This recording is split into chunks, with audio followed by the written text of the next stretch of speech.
స్త్రీలు జడ ఎందుకు వేసుకుంటారు? జడకు 3 పాయలే ఎందుకు కలుగుతారు మీకు తెలుసా? ఇప్పుడంటే ఫ్యాషన్ పేరిట జుట్టును వదిలివేయటం ఎక్కువయింది, కానీ ఒకప్పుడు అందరూ మహిళలు వయసుతో సంబంధం లేకుండా జడ వేసుకునేవారు. ఈ జడ కూడా 3 విధములుగా వేసుకుంటారు. 2 జడలు వేసుకోవడం అంటే 2 జడలు వేసుకుంటే ఆమె ఇంకా చిన్నపిల్లని, పెళ్లి కాలేదని అర్థం. అంటే ఆ అమ్మాయిలో జీవ ఈశ్వర సంబంధం విడివిడిగా ఉందని అర్థం.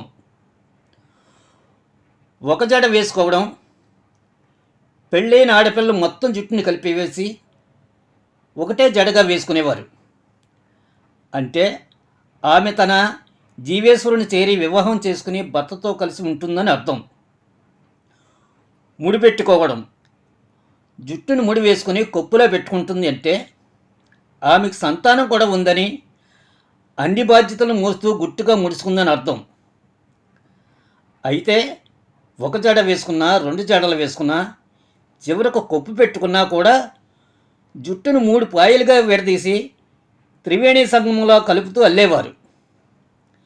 ఈ 3 పాయలకు అర్థాలు ఏందమ్మా అంటే, 1 తాను, భర్త, తన సంతానం అని ఈ 3 పాయలకు అర్థం. సత్వ, రజ, తమో గుణాలు, జీవుడు, ఈశ్వరుడు, ప్రకృతినే అర్థంలో. అమ్మాయిలు వేసుకున్న జడను బట్టి వారి వివాహితుల, అవివాహితుల, పిల్లలు ఉన్నారా లేరా అన్న విషయం తెలిసిపోయేది. ఇంత అర్థం ఉంది కాబట్టే మన సంస్కృతి సంప్రదాయాలు నేటికి పూజించబడుతున్నాయి. జుట్టు విరబోసుకుని ఉండటం అరిష్టం, జ్యేష్ఠాదేవికి ఆహ్వానం పలికినట్టే.